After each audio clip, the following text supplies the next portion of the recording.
জাহান্নামের একটা চিৎকার যদি শুনাইতাম, কবরের একটা নাফরমানের আযাবের চিৎকার যদি বান্দা উম্মত তোমারে শুনাইতো, আল্লাহর নবী বলেন ওমা তালাজ্জাসতুম বিন নিসা, আরে নবীজি বলছে স্ত্রীর সাথে আর কোনোদিন রাতে ঘুমাইতা না, জীবনের কোনো আনন্দ ফুর্তি আর মজা লাগতো না।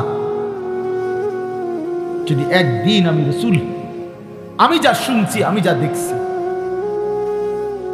নবীজি বলছেন মা রাআইতু মানজারান কাত্তু ইল্লা ওয়াল কবরু আফজাউ মিনহু। নবীজি বলেন উম্মত শুনো, আমি মুহাম্মদ রাসূল, আমার এই দুই চোখে কবরের আযাবের চাইতে ভয়ানক কোন দৃশ্য আমি দেখিনি। নবীজির হাদিস,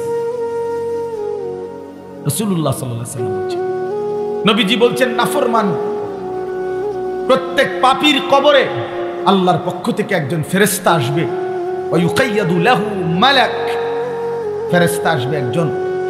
তিনটা বৈশিষ্ট্য ওই ফেরেশতার, ওহুয়া আ'মা ওয়া আসাম্মু ওয়া আবকাম, ওই ফেরেশতা অন্ধ, ওই ফেরেশতা বোবা, ওই ফেরেশতা বধির, ওই ফেরেশতাটা কানেও শুনে না, চোখেও দেখে না, মুখেও কথা বলতে পারে না। এমন ফেরেশতা আল্লাহ পাঠাবে, ফায়ুদরাবু লাহু বিমিতরাকাতিম মিন হাদিদ। প্রিয় বন্ধু বাপ শুনো, তুমি শুনো ভাইয়া, ভালোর জন্য, তোমার ভালোর জন্য শুনো। মনে করাইয়া দাও অন্য লোক নাই তোমাদেরকে, বললাম না ছেড়ে দিতে সবাই, সবাই ছেড়ে না, ফুলান মানুষ নষ্ট হয়ে যায়। ফুলান মানুষ হেতে বলে পোলা পায়, এমনি সারাক্ষণ মোবাইল টিপে, এরপরও তার অভিভাবক হেতে ফুলান মানুষ, তে নষ্ট হয়ে যাইতেছে চরিত্রহীন হইয়া। 16 বছর বয়সে সে অসংখ্য অগণিত সারা রাত উলঙ্গ ছবি দেখে, এরপরও হে পোলা পায় মানুষ। তুমি বাপের মাথার মধ্যে শয়তান পেশাব করছে, সন্তানের মাথা তো শয়তান পেশাব করছে, ওই অভিভাবকের মাথা তো শয়তান মুছছে, ওই ফ্যামিলির সন্তানের উপরও শয়তান পেশাব করছে, বিবেকের উপর। আপনি বুঝেন না, আমার 16 বছরের ছেলেটা 24 ঘন্টা কি করে মোবাইল দিয়ে, আপনি বুঝেন না? 16 বছরের মেয়েটা এরকম টাইট আটশাট কাপড় পরে বাইরে বের হয়, সে কি করে আপনি বুঝেন না? আপনি চিরা খান, আপনি চিরা খান। এক এক ছেলে একটা মিনিট, একটা ঘন্টা মোবাইলটার থেকে আলাদা হইতে চায় না। ঘটনাটা কি? 24 ঘন্টা তুমি কোন পৃথিবী চালাও? তুমি 24 ঘন্টা ক্লাস 8 এর বাচ্চা, 10 এর বাচ্চা, এসএসসি ইন্টারমিডিয়েটের বাচ্চা, তুমি কোন রাষ্ট্রটা চালাইতে আছো যে 24 ঘন্টা তোমার মোবাইলটা দরকার? বলেন না ভাই, কি ব্যাপার ভাইয়া? কি শিখতেছো এটার থেকে? কি বুঝতেছো? কি দেখতেছো? আমরা বুঝি না, আমরা জানি না, আমরা জানি না বাবা। এ কেমন জিন্দেগি পছন্দ করছো তোমরা? প্রিয় ভাই বলো, এ কি জীবন নিচা? মুসলমান এমন হয়, ইমানদার এমন হয়, মুমিন এমন হয়? বলো বাপ, একটা ছেলে বলো ভাইয়া, সারা দিন সারা রাত নারী ছবি, অশ্লীল দৃশ্য, উলঙ্গ ছবি, নাফরমানির দৃশ্য ছাড়া এই চোখ কোনো দিকে নামায় না, অন্যদিকে ফিরায় না। পৃথিবীতে কি হচ্ছে এত কিছু তার হলো মোবাইল। তো বলতেছিলাম ওই ফেরেশতার কথা। আল্লাহর নবী সাল্লাল্লাহু আলাইহি সাল্লাম বলেন, এই অন্ধ বুবা বধির ফেরেশতা এই নাফরমানের কবরে ফায়ুদরাবু লাহু বিমিতরাকাতিম মিন হাদিদ।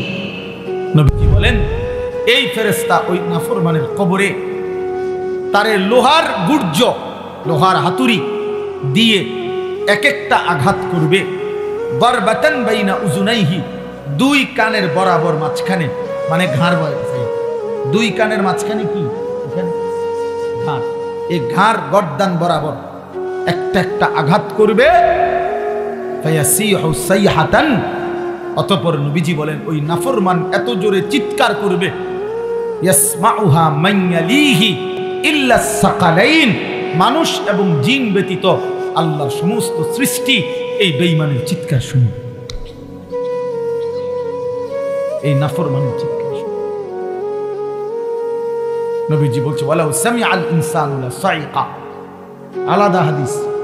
নবীজি বলছে যদি মানুষ শুনতো একবার, খোদার কসম নবীজি বলছে যদি মানুষ জীবনে একবার লাশের চিৎকার শুনতো লাসাইকা, পৃথিবীবাসী বেহুশ হয়ে যেত। নবীজি বলছেন যদি লাশের চিৎকার কোনো মানুষ শুনতো জীবনে, তো কোনো মানুষ আর লাশের দাফন করতো না, কেউ কোনোদিন লাশের খাটিয়া কান্দে নিত না, কোনোদিন আর কারো জানাজাই পড়তো না। যা যদি চিৎকার মারে, যদি নাফরমানের চিৎকার মারে, নবীজি বলেছেন আল্লাহ দয়া করে তোমাদের সামনে ওই আওয়াজ শুনতে দেয় না। এটা আল্লাহর ফয়সালা, আল্লাহর ফয়সালা। হ্যাঁ বন্ধু, একটা সামান্য হয়তো এমনি খেলনার মতো একটা কিছু বানাইয়া দেখাইছে, কিন্তু সে তো জানাজার নামাজ পড়ছে, বাচ্চারা বুঝাইছে এমন এক চূড়ান্ত পরিণতি আমাদের হবে একদিন। এই পৃথিবীর তোমার হাতে সময় নাই, আমার হাতেও সময় নাই। এই ব্যস্ততম ব্যস্ত অটো ড্রাইভারেরও নামাজের সময় নাই। কারণ কি? ব্যস্ত। সিএনজি ড্রাইভারেরও নামাজের টাইম নাই। সমস্যা কি? ব্যস্ত। সামান্য চা বিক্রি করে চা দোকানদারের সময় নাই। আমার বোনরা, মা বোনরা দুপুরবেলার রান্না বান্নার কয়েকটা আইটেম শেষ করতে করতে জোহরের নামাজের টাইম নাই। বাচ্চা গোসল করাইছে, নিজে গোসল করছে, রান্না বান্না করছে, এটুকুর কারণে জোহরের ওয়াক্ত শেষ। এরপরে যুবক তোমরা মোবাইল টিপতে টিপতে, বন্ধুদের আড্ডা দিতে দিতে নামাজের ওয়াক্ত শেষ। আল্লাহর কসম এই ব্যস্ততম মানুষ আমাদেরকে মৃত্যু একদিন থামায় দিবে, একদিন সত্যি সত্যি থামায় দিবে। সেদিনও পৃথিবীতে সূর্য উঠবে, চাঁদ উঠবে, সেদিনও পৃথিবীর সব গাড়ি ঘোড়া, পৃথিবীর সব কিছু দোকানপাট খুলবে। সেদিন শুধু তুমি থাকবা না, হাত আর নড়বে না, পা আর নড়বে না, চোখ আর মেলবে না, কান আর শুনবে না, কারো চিৎকার আর আহাজারি সেদিন আর তোমার কানে পুছবে। হ্যাঁ বন্ধু, তুমি যেদিন মরে যাবা সেদিনও পৃথিবীর ব্যস্ততা থাকবে, তুমি থাকতে হবে, আমি থাকবো। পৃথিবী বড় স্বার্থপর। যেই পৃথিবী আমার দাদাকে থাকতে দেয় নাই, সে আমাকে থাকতে দিবে কেন? যেই পৃথিবী আমার বাপকে থাকতে দেয় নাই, সেই পৃথিবী আমারে থাকতে দিবে কেন বন্ধু? যেই কবর আমার বংশের কতজন, আমার মামি মারা গেছে এরশাদ ভাই কয়দিন আগে, আমি জানাজা পড়ছি মামির, বড় মামি আমার। তো আমার এই মামি, আমার মনে আছে ছোটবেলায় আমারে সিমের দানা খুল্লা খুল্লা মুঠ করে করে মামি আমারে দিত। আমি সিমের দানা খাইতাম, পছন্দ করতাম। বাগিনা আমি সিমের দানাটা খুল্লা দিত না, অর্থাৎ আদর করে এরকম মুঠ করে খুল্লা খুল্লা রেডি করে আমারে দিত।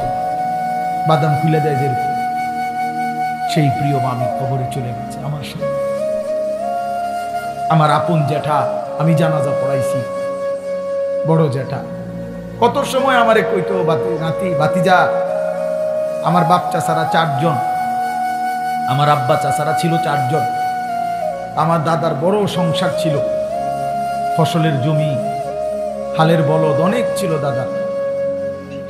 তো জ্যাঠাই কইতো, কয় যে আমরা 3 ভাই সংসারের কাম করছি তোর দাদার লগে, কয় 3 ভাই মিল্লা তোর আব্বারে পড়াইছি, মানে আমার বাপের একা পড়াইছি, সংসার টানছে। কয় যে তোর বাবা ভাতিজা আমগো 3 ভাইয়ের ভালোবাসার মেহনতের ভাই, যে ভাই আমার আব্বাই পড়ালেখা করছে। এই ছিল বাপ। তাহলে এমন কত প্রিয়জন আমরা হারাইলাম। আমি আমারটা বললাম, তুমি তোমারটা ভাবো, তুমি তোমারটা ভাবো। এমন কত আপনজন আমরা চোখের সামনে হারাই ফেললাম। এই জন্য দোস্ত, প্রিয় বন্ধু, সবাই মিলে ভাবা উচিত।